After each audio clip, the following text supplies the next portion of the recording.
नमस्कार, मी संस्कृती आणि आपण पाहत आहात नवा मराठा। तर पाहुयात अहिल्यानगर जिल्ह्यातील महत्त्वाच्या घडामोडी। आजकाल राज्यातील विविध भागात बिबट्या वावर वाढलेला दिसून येत आहे। अशातच आता अहिल्यानगर शहर परिसरात देखील बिबट्यांचा वावर वाढलेला असून नगर ते छत्रपती संभाजीनगर महामार्गावर असलेल्या जेवरगावच्या परिसरात चापेवाडी येथे विहिरीत बिबट्या पडल्याची घटना काल 24 जानेवारीच्या सुमारास घडली आहे। मात्र यावेळी बिबट्याला वन विभागाच्या पथकाने आणि स्थानिक नागरिकांच्या मदतीने रेस्क्यू ऑपरेशन राबवत बाहेर काढून जीवदान दिले आहे। तसेच बाहेर काढलेल्या बिबट्याला वन विभागाने जंगलात सोडले आहे। मात्र या परिसरात अनेक दिवसांपासून बिबट्यांचा वावर मोठ्या प्रमाणात वाढलेला आहे, कारण या भागात काही दिवसांपूर्वी बिबट्याने अनेक पाळीव प्राण्यांची शिकार केलेल्या घटना उघडकीस आल्या आहेत। मात्र अशातच आता वन विभागाने एका बिबट्या येथून पकडून नेला असला तरी या परिसरात अनेक बिबटे असल्याचे स्थानिक नागरिकांनी सांगितले आहे। अवघ्या काही दिवसांवर 10वी-12वीच्या परीक्षा आल्या आहेत। मात्र या परीक्षेसंदर्भात शिक्षक वर्गाकडून एक महत्त्वाची मागणी करण्यात आलेली आहे, कारण आता 10वी आणि 12वी बोर्डाच्या परीक्षा कॉपीमुक्त करण्याच्या नावाखाली दुसऱ्या शाळेचे केंद्र संचालक, पर्यवेक्षक, शिपाई नियुक्तीच्या निर्णयाला अहिल्यानगर मुख्याध्यापक, शिक्षक, शिक्षकेतर संघटनेच्या वतीने विरोध दर्शवण्यात आलाय। कारण परीक्षा काळात दुसऱ्या विद्यालयातून ऐनवेळी परीक्षेचे नियोजन करायला जाणारे शिक्षक, शिक्षिका आणि इतर कर्मचारी यांना शाळेची माहिती नसल्यामुळे अनेक अडचणींना सामोरे जावे लागणार आहे। मात्र यामुळे मोठ्या प्रमाणात गोंधळ, शिक्षकांची धावपळ होऊ शकते। अशातच आता हा निर्णय मागे घेण्यात यावा यासाठी शिक्षकांनी माध्यमिक शिक्षण विभागाचे उपशिक्षणाधिकारी आकाश दरेकर आणि कार्यालयीन अधीक्षक महावीर धोताड यांना निवेदन दिले आहे। नमस्कार, मी वैभव सांगळे सर, अहिल्यानगर जिल्हा शिक्षक समन्वय समिती जिल्हा अहिल्यानगर या महाराष्ट्र राज्य माध्यमिक उच्च माध्यमिक मंडळ यांनी नुकत्याच 10वी-12वीच्या परीक्षा या कॉपीमुक्त वातावरणात पार पाडण्यासाठी पारदर्शी पद्धतीने एक निर्णय त्या ठिकाणी घेतलेला आहे आणि त्या निर्णयाचं आम्ही या ठिकाणी स्वागत करत आहोत। पण त्याचबरोबर त्यांनी शिक्षक, केंद्र संचालक या सगळ्यांची त्या ठिकाणी सरमिसळ केंद्र बदलून दुसऱ्या केंद्रावर शिक्षक पाठवणार आहे। पण हा जो निर्णय आहे, हा निर्णय राबवताना प्रत्यक्षात अनेक अडचणींना शिक्षकांना सामोरे जावं लागणार आहे। तसेच अध्यापनाचे जे तास आहेत ते तास घेऊन दुसऱ्या ठिकाणी पेपरला जाण्यासाठी शिक्षकांना अनेक अडचणी त्या ठिकाणी निर्माण होणार आहेत आणि महाराष्ट्र राज्य परीक्षा परिषद, महाराष्ट्र राज्य माध्यमिक उच्च माध्यमिक महामंडळाने एक प्रकारचा या ठिकाणी शिक्षकांवरती अविश्वास दाखवलेला आहे। म्हणजे जर शिक्षकांवर तुमचा विश्वास नसेल तर आपण ह्या ज्या परीक्षा आहेत या बाह्य यंत्रणेमार्फत राबवण्यात याव्यात। शिक्षकांना त्याच्यामध्ये कुठलाही रोल ठेवू नये। जर तुमचा शिक्षकांवर विश्वास नसेल तर या सगळ्या परीक्षा आहेत त्या ज्या बाह्य यंत्रणा आहेत, मग तुमच्याकडे बाकीच्या ज्या काही वेगवेगळ्या प्रकारचे पोलीस यंत्रणा असतील, जसं अंगणवाडी सेविका असतील, वेगवेगळे जे काही आरोग्य सेवक असतील, यांच्या मार्फत या परीक्षा यांचं परीक्षण केलं जावं आणि याच्यावरती सर्व जिल्ह्यातून, राज्यातून याच्यावरती सर्व शिक्षकांनी एक प्रकारे बहिष्कार टाकलेला आहे की महाराष्ट्र राज्य माध्यमिक उच्च माध्यमिक महामंडळाने याच्यावर शिक्षकांवरती अविश्वास दाखवलेला आहे। कारण की केंद्र संचालक असेल, शिक्षक असतील, यांना एका केंद्रावरून दुसऱ्या केंद्रावरती जाण्यासाठी बराच कालावधी त्या ठिकाणी जाणार आहे। एका दिवशी जर 2 पेपर असतील तर शिक्षकांना त्या ठिकाणी दुसऱ्या केंद्रावरती पोहोचणं शक्य नाही आणि जेणेकरून शिक्षक त्या ठिकाणी अध्यापनाचे तास घेऊन दुसऱ्या केंद्रावरती पोहोचणं त्या दिवशी शक्य नसणार आहे। आणि हा जो निर्णय आहे तो अत्यंत चुकीचा व शिक्षकांवरती अविश्वास दाखवलेला आहे। त्यामुळं या निर्णयाचा आम्ही या ठिकाणी तीव्रपणे विरोध केलेला आहे आणि सर्व राज्यभरातून शिक्षकांनी याला विरोध केलेला आहे। तरी महाराष्ट्र राज्य माध्यमिक उच्च माध्यमिक महामंडळाने हा निर्णय लवकरात लवकर त्या ठिकाणी म्हणजे वरिष्ठांशी बोलून त्या ठिकाणी तो रद्द करावा, जेणेकरून शिक्षकांचं किंवा परीक्षा देणाऱ्या विद्यार्थ्यांचं कुठलंही शैक्षणिक नुकसान त्यामध्ये होणार नाही। धन्यवाद।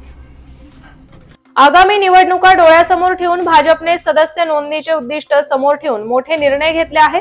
कारण अहिल्यानगर जिल्ह्यात भाजपाचे 7,52,000 सदस्य नोंदणीचे उद्दिष्ट असून आतापर्यंत केवळ 1,25,000 सदस्य नोंदणी झालेली आहे। प्रत्येक विधानसभा मतदारसंघात किमान 70,000 सदस्य नोंदणी होणे आवश्यक आहे। तसेच जिल्ह्यातील अकोले, नेवासा, श्रीगोंदा तालुक्यात सर्वात कमी सदस्य नोंदणी झालेली आहे। त्यामुळे येत्या 30 जानेवारी पर्यंत सदस्य नोंदणी वाढवा, यामध्ये जे जास्त योगदान देतील त्यांचाच आगामी शासकीय समित्यांवरील पदे तसेच जिल्हा परिषद पंचायत समितींच्या निवडणुकीच्या उमेदवारी देताना विचार केला जाणार असल्याचे भाजपाचे प्रदेश महामंत्री विजय चौधरी यांनी म्हटले आहे।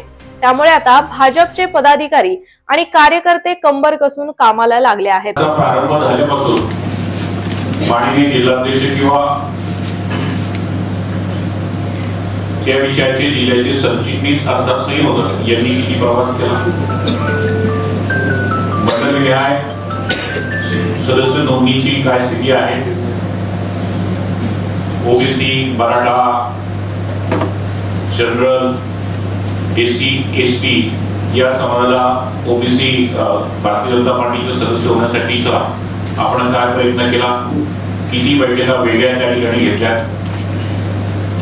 कॉलेज असेल वसतिगृह असेल त्या ठिकाणी जाऊन तुम्ही काय केलं, वैयक्तिक घराघरामध्ये जाऊन रोज 2 तास 3 तास तुम्ही सदस्य गेलेत का, वैयक्तिक तुम्ही किती सदस्य गेलेत, अशा प्रकारचा एक प्राथमिक या ठिकाणी आपल्याला आढावा द्यायचा आहे। आणि म्हणून आपण एक प्राथमिक स्वरूपामध्ये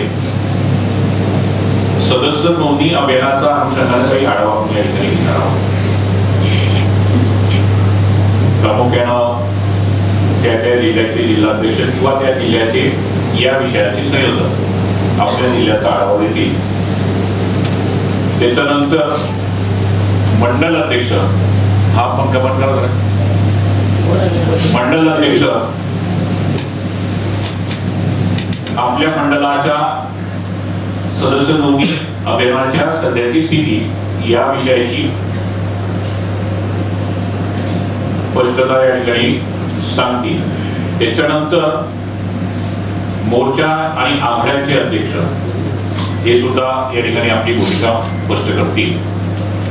तत्पूर्वी आपण काही जिल्ह्यांचे थोडंसं आढावा घेऊया, किती प्रतिनिधी आलेले आहेत। राज्यात अवघ्या काही दिवसांपूर्वी विधानसभा निवडणुका पार पडल्या। या निवडणुकीत महाविकास आघाडीचा दारुण पराभव झालाय। मात्र त्या निवडणुकीचा निकाल पाहता ते अनाकलनीय, आर्यकारक, अविश्वसनीय आणि काहीतरी गडबड असल्याचं दिसत असल्याचं काँग्रेस पक्षाकडून बोललं जात आहे। कारण राज्यातील राजकीय परिस्थिती ही सत्ताधारी भाजपा महायुतीच्या विरोधात होती।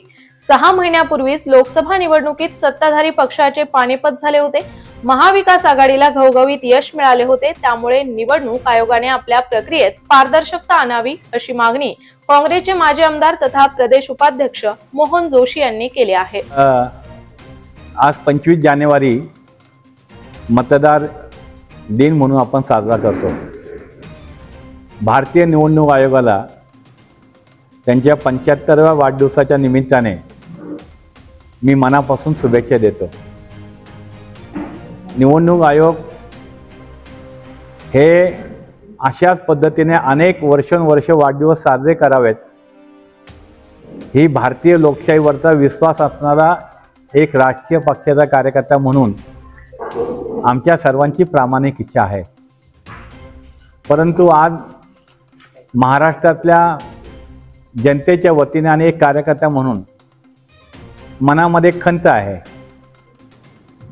की निवडणूक आयोग हे स्वतंत्र, पारदर्शक आणि स्वायत्त संस्था म्हणून भारतीय संविधानाने दिलेल्या नियमानुसार निवडणुका व्हायला पाहिजे हे निवडणूक आयोगाचं कर्तव्य असताना महाराष्ट्रातल्या विधानसभेच्या 2024 मध्ये झालेल्या निवडणुका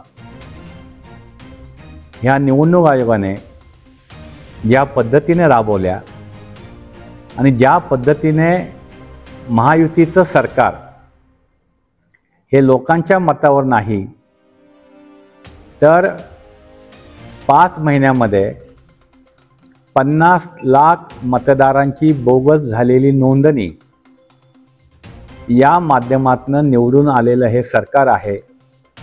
आणि म्हणून आज महाराष्ट्रातील प्रत्येक जिल्हा मुख्यालय, तालुका पातळीवरती काँग्रेस पक्षाच्या वतीने आंदोलन करून पत्रकार परिषदेच्या माध्यमातून आम्ही लोकांच्या पुढे निवडणूक आयोगाची जी भूमिका आहे, जी लोकशाहीच्या विरोधातली भूमिका, हे पटवून देण्यासाठी आज आम्ही या ठिकाणी आलो।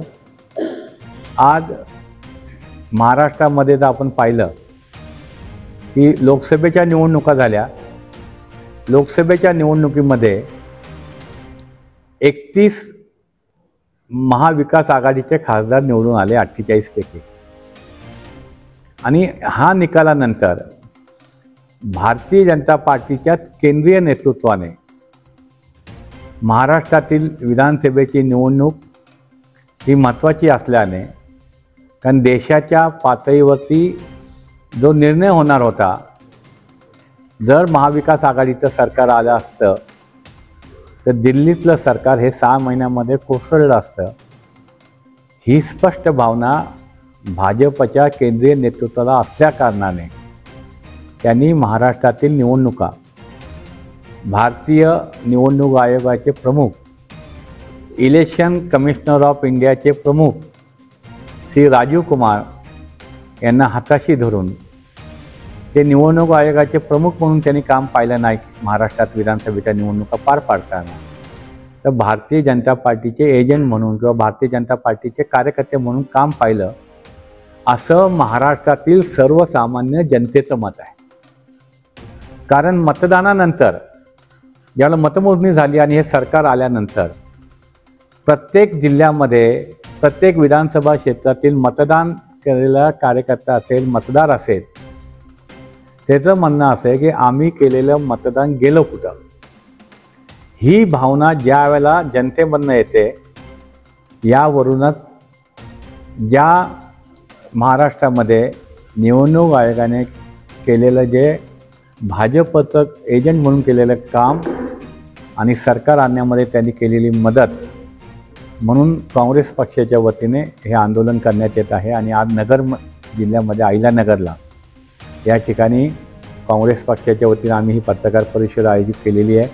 या ठिकाणी आमचे शहराध्यक्ष किरण काळेसाहेब असतील, आमचे सेवानिवृत्त शिक्षकांची संघटना असलेल्या अहिल्यानगर पेन्शनर्स असोसिएशनच्या त्रैवार्षिक अधिवेशन पार पडले। यावेळी खासदार निलेश लंके उपस्थित होते। खासदार निलेश लंके यांनी सेवानिवृत्त शिक्षकांना एक मोठं आश्वासन दिलं आहे। सेवानिवृत्त शिक्षकांचे प्रश्न केंद्र स्तरावर सोडवण्यासाठी संघटनेच्या शिष्टमंडळाला दिल्लीत नेऊन केंद्रीय अर्थमंत्री यांच्यासह चर्चा घडून आणण्याचे आश्वासन खासदार निलेश लंके यांनी दिले आहे। राज्याचे जलसंपदा मंत्री तथा जिल्ह्याचे पालकमंत्री राधाकृष्ण विखे पाटील यांच्या उपस्थितीत जिल्हा विकासाबाबत बैठकीचे आयोजन करण्यात आले। राज्य शासनाचा 100 दिवस कृती कार्यक्रमाच्या अनुषंगाने जिल्ह्याच्या विकासाचे उपक्रमही वेगाने राबवावे आणि त्यासाठी कृती आराखडा तयार करा, असे निर्देश विखे पाटील यांनी यावेळी दिले। बैठकीत जिल्हाधिकारी सीताराम सालीमठ, जिल्हा पोलीस अधीक्षक राकेश ओला, जिल्हा परिषदेचे मुख्य कार्यकारी अधिकारी आशिष येरेकर, अप्पर जिल्हाधिकारी बाळासाहेब कोळेकर आदी उपस्थित होते। तर अशाच माहितीपूर्ण बातम्यांसाठी चॅनलला सबस्क्राइब नक्की करा।